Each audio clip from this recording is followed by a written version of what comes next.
ለተማሪዎች ለአረጋውያን ለህግ ታራሚዎችና ሌላ መሰል የመንግስትም ሆነ የግል ድርጅቶች በዘላቂነት የምግብ አገልግሎት የሚያቀርቡ ተቋማት የታሸጉ ምግቦችና መጠጦችን እንዳያቀርቡ የሚከለክል ረቂቅ አዋጅ ተሰናድቶ ለሚኒስትሮች ምክር ቤት መቅረቡን ደግሞ አስከትለን እንንገራቸው።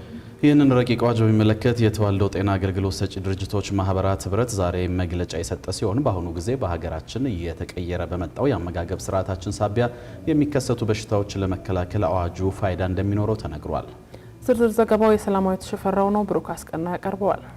በኢትዮጵያ በየዓመቱ ከሚመዘገበው የሞት ቁጥር ውስጥ ከ50 በመቶ የሚበልጠው መንስኤ ተላላፊ ያልሆኑ በሽታዎች ናቸው ይላል የተዋልዶ ጤና አገልግሎት ሰጪ ድርጅቶች ማህበራት ህብረት። ለዚህ ደግሞ ከጊዜ ወደ ጊዜ ከከተሜነት ጋር እየተስፋፋ የመጣው ጤናማ ያልሆነ የአመጋገብ ስርዓት ዋነኛ ምክንያት ነው ብሏል። ማህበሩ ይህንን በሚመለከት በሰጠው መግለጫ ላይ በተለይ ከተሜው ህብረተሰብ በውል የማይታወቁና በቂ መረጃ ያልሰፈረባቸው የታሸጉ ምግቦችንና መጠጦችን በመጠቀሙ ሳቢያ የሚገጥሙ የጤና እክል ሀገርን በየዓመቱ 31 ቢሊዮን ብር ለሚደርስ የህክምና ወጪ የዳረጋት መሆኑንም ጠቅሷል። መንግስት ገቢ በመሰብሰብ ብቻ አይደለም።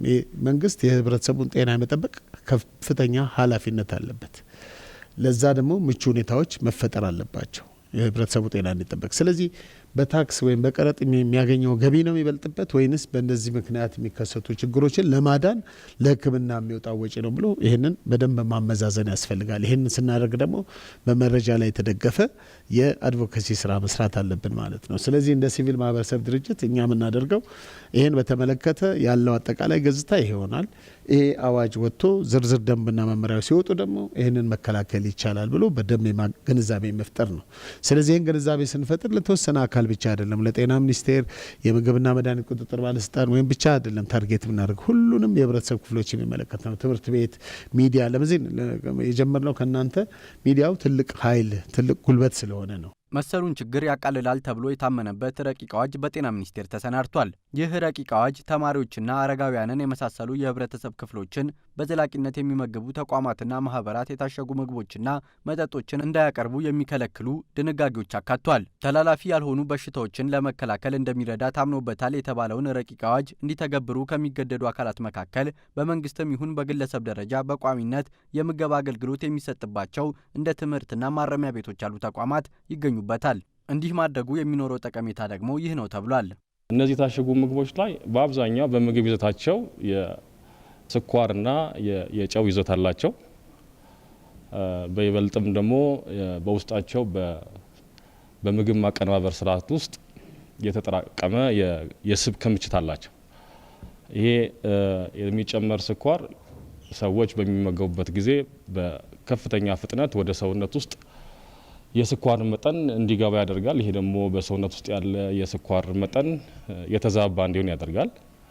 እነዚህ የታሸጉ ምግቦች ላይ በሽፋኖቻቸው ላይ የያዙት ንጥረ ነገር በመጠንና በአይነት ሊገለጽ ይገባል። በተጨማሪ ደግሞ እነዚህ ምግቦች ሰዎች ሲመገቡ የሚያስከትሏቸውም ነገሮች በጉልህ መሸፈኛቸው ላይ ሊቀመጥ ይገባል። ይህን በምናደርግበት ጊዜ አምራች ዜጋ የሆነውን የህብረተሰብ ወጣት ክፍል እያጠቃ ያለ እንደኛ ማህበር ደግሞ ብዙዎቹ ልጆች ወጣቶች ህጻናቶችም ጭምር አሁን በዚህ ሰዓት ደግሞ በጣም እድሜያቸው 12 13 የሆኑ ልጆች በስኳር በሽታ ኩላሊታቸው እንዳይሰራ እየሆነ ያለበት ምክንያት ስላለ በቂ ቁጥጥርና ጥበቃ ሊደረግበት የሚያስፈልግ ዋነኛው የምግብ ስርዓት ነው። ይህ ሁሉ ታዲያ ያለ ህብረተሰቡ በቂ እውቅናና የነቃ ተሳትፎ ውጤት እንደማያመጣ በተነገረበት በዚህ ጋዜጣዊ መግለጫ ላይ በቅድሚያ ህብረተሰቡን ማስተማርና ግንዛቤ የማስጨበጥ ስራ ሊሰራ እንደሚገባ ተጠቁሟል። የግንዛቤ ደረጃ ምን ያህል ተሰርቶበታል? ለማህበረሰቡ በተለይ እየተሰራ ነው። በእርግጥ ተደራሽ አይደለም።